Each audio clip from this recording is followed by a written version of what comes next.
The international charity Doctors Without Borders has dismissed American explanations for an attack on an Afghan hospital over the weekend.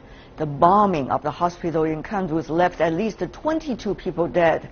The group says the U.S. knew exactly what it was striking. Meanwhile, a top military official testifying in Washington has admitted the strike was a mistake, but an unintentional one. Roy Rottenberg has more. Officials from Doctors Without Borders say the American strike bears the hallmarks of a war crime, and they said they would need proof to believe it was anything else. A number of their medics were killed in the attack, despite, they say, the U.S. knowing the facility was a hospital. In Washington, the top American commander for international forces in Afghanistan told U.S. senators protocol was followed. To be clear, the decision to provide aerial fires was a U.S. decision made within the U.S. chain of command. A hospital was mistakenly struck. We would never intentionally target a protected medical facility. The Pentagon has launched a probe into the attack. The White House says the U.S. Justice Department will run its own investigation. The President also has the expectation that steps will be taken to try to prevent this kind of thing from happening again.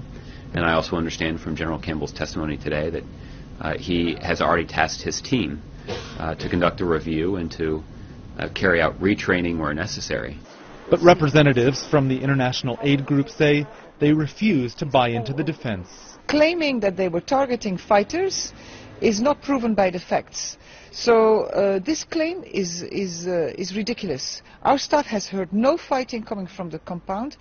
The group, also known by its French acronym MSF, has accused the U.S. of violating international safeguards meant to protect hospitals.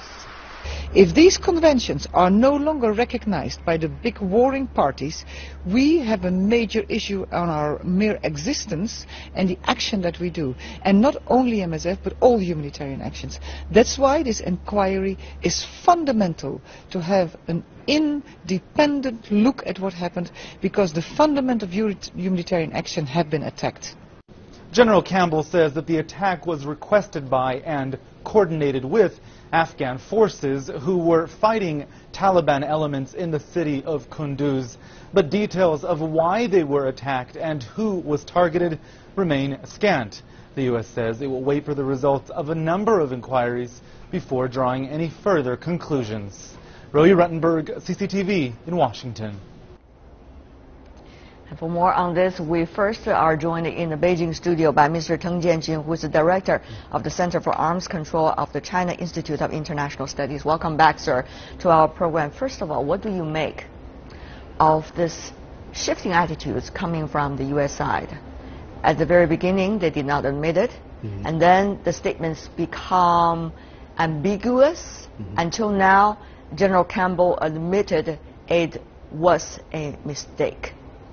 Actually, the change by the United States gave a very tricky answer to the bombardment on the hospital on last Saturday. As we have witnessed, I think there has been heated fighting between Taliban militants and the Afghan security forces there. So at the first time when the bombardment happened, the local policeman said this is actually a strike by the U.S. aircraft on the suspicious militants in the hospital, and 16 militants were killed. The first report actually from the local police station, and then they changed their words, saying this is actually collateral damage to the strike on the Taliban militants. And then the latest, as we just saw, the General Campbell. So from this changing attitude, what do you take? What do you take from these changing attitudes coming from this the US? is a very confused question. How can you give a very clear-cut answer to the bombardment, intentionally or unintentionally? So this is actually a very tricky issue the United States is facing now. Well, I guess the investigation at least should be able to tell a lot of the stories, but the investigation is still going on, and it's internal investigation within the U.S. military. So let's also go to Hague in the Netherlands. We have Dr. Leo Sanga, who is the head of the Rule of Law program at the Hague Institute for Global Justice. Dr. Sanga, welcome to our program. My question for you is very clear. Médecins Sans Frontières, Doctors Without Borders, are saying this is exactly the war crime. Clearly a war crime. From your perspective, is it? What kind of investigation is actually needed? Well, you know, for sure it's a violation of the Geneva Conventions, first of all. Under the Geneva Conventions, certain acts, certain violations qualify as grave breaches of the Geneva Conventions, which basically comes out to, or equates to crimes under international law. It's early days to kind of say whether this is a war crime or not, but I think MSF is on solid grounds to certainly suspect that it might be, and that an independent and impartial investigation would be useful. Whether the United States military courts should do that, MSF has taken issue with that, and they have taken the view that a U.S. military investigation or NATO or U.S. Afghan investigations would not satisfy people's expectations for at least the appearance of independence and impartiality, simply because the party would in some way be investigating its own possible responsibility. Now, under the Geneva Conventions, it is the expectation that the high contracting parties do investigate their own soldiers and commanders and try to see where the fault lies, and also to investigate whether there is criminal responsibility. So that is the setup of the Geneva Conventions. But, and I should add that you know, the United States has a very well-developed judiciary and a very strong jurisprudence, and has carried out war crimes tribunals before successfully. But at the same time, it is always difficult to prosecute one's own, and there are sometimes political pressures, and I got your point. No we matter all what the understand result that will be, the there will always complex. be some who If you are say investigating on your own about yourself, let's go to Mr. Ivan Eland, who is now standing by now, Senior Fellow and Director from the Center for Peace and Liberty at the Independent Institute. He's coming from the United States in Fort Lauderdale, Florida. Welcome to our program. Sir, what do you think about the proposal made by Médecins Sans Frontières, Doctors Without Borders, suggesting let the what is called the International Humanitarian Fact-Finding Commission, which is an unknown, small-scale investigating commission, to do the investigation, rather to let the United States or Afghanistan to get involved, or NATO to get involved in the exact investigation to find out the truth, as they say. What do you make of this suggestion?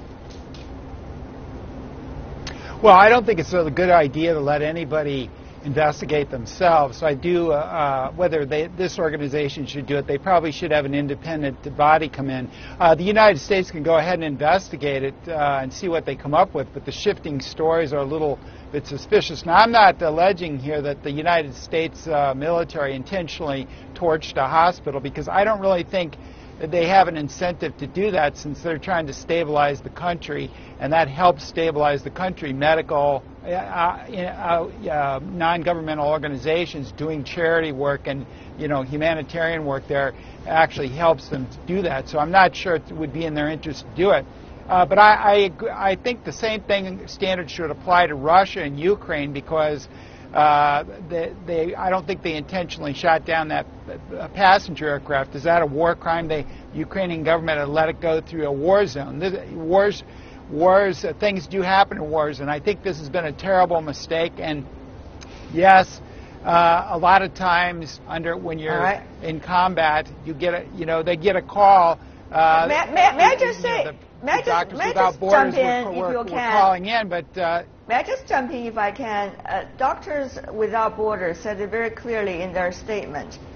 The building, the one that was destroyed by the airstrike, was struck, in fact, 4 to 5 times within 15 minutes. Days before, they were already notifying both the U.S. side and the Afghan side with records on about the existence of this hospital. In fact, this hospital is, as they call, a high-tech hospital. It's not a bush hospital. Everybody could see it, and it's been there since the year 2014. In fact, it's already conducted 6,000 surgical operations and already bringing in 120,000 medical consultations. So enormous amount of work has been done in that hospital, which has been existing there for quite a long time. Even though the decisions seem to be illogical to strike a civilian hospital, but that is being done, and that has been done several times. So may I follow up with you, Mr. Eland? Can we just, as the Medical Sans Frontier worried about, dismiss this case as once again a collateral damage, consequence of war? What can we do about it? Well, I think that's what I was getting to. I mean, they did certainly let the military know that they were a hospital, but sometimes in warfare things get confusing. Warfare is chaotic, and you know, the repeated attacks, if you think it's a different target, you're going to attack it until it's dead, right? And that's what they did, apparently. So, but they may have had the wrong target. It's a terrible mistake, and I think it should be thoroughly investigated, but I don't think we can jump to the assumption that the United States military did this on purpose. Whether we can conclude that it is being done on purpose or not, it has to do with the investigation. Once again, I need to come back to you, Dr. Sangha in The Hague. We have seen evidences coming from Medical Sans Frontier, and they want to bring this up to the International Criminal Court about accusing this as a war crime. What is the likely procedure? What the likely procedure should be at this moment? And do we have any previous case studies that could help us to bring some light to investigations like this case? Well, first of all, I want to make clear that one kind of investigation does not preclude the others. So I think it's important that the U.S. and the Afghans investigate, and NATO and the Justice Department. So those three investigations should continue. But that does not preclude, for example, the International Humanitarian Fact-Finding Commission, which, although it's never been used, I think would be a very good idea to use it. And that is run by the International Committee of the Red Cross. And I think it's a wonderful opportunity for the United States to show that it has nothing to hide. It's a mistake. They said it's a mistake, and not that there was any intention, and that they want a full and frank and impartial inquiry.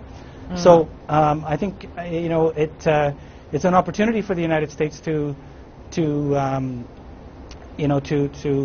show that it has all the goodwill and that it respects the international rule of law and the Geneva Conventions, which it has a good record in general of doing that.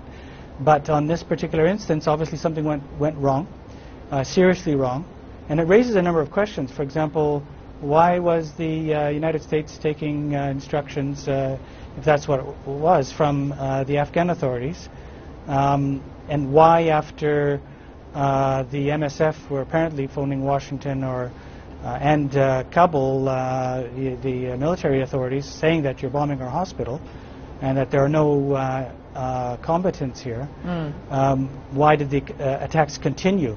And apparently, according to MSF, the United States forces had clear GPS coordinates and should have known better. And now, this doesn't go to intention. I think Mr. Eland is quite right that they don't gain anything from this. It's highly embarrassing. Right. But something's gone wrong in the command and control. Let's talk about the command and control. Somebody's responsible for a serious violation of the Geneva Convention. Let's talk about command and control. Mr. Eland, shed some light for us about the investigation, possibly even for internal processes within the U.S. military. What kind of investigation process cases such as this need to go through within the U.S. military at this moment? When General Campbell talking about it is a decision made by the chain of command of the U.S. military, then what kind of investigation should be done? And also, when he admitted it was a mistake, usually in this case, what kind of level of generals and soldiers and the chain of command should bear the responsibilities? Mr. Eland. Well, I think they're having the U.S. military is investigating, NATO is investigating, and I've also heard the Justice Department, the U.S. Justice Department, a civilian group of investigators will be investigating, and that should be a little bit more independent. But I wouldn't be satisfied there. I would want some sort of a international, impartial investigation, I think. And I think the U.S. probably can benefit from that if it was truly a mistake, and I think it probably was, but we'll have to see what they say. Now, the problem, I think, is with intelligence and command and control. I'm sure the Doctors Without Borders probably did send in the coordinates, and somehow they got messed up, and one hand of the U.S. military wasn't talking to the other, and they thought it was a target, and they shot it anyway, and with tragic consequences. But, you never rule out military incompetence, never rule out situational problems on the battlefield. War is chaos, so I'm not excusing that, but during warfare anything can happen, and perhaps the U.S. military does need to improve its command and control and intelligence processes. Mr. Tang, this debate not only is about the investigation and what exactly happened, who should bear the responsibilities and what's going to be next.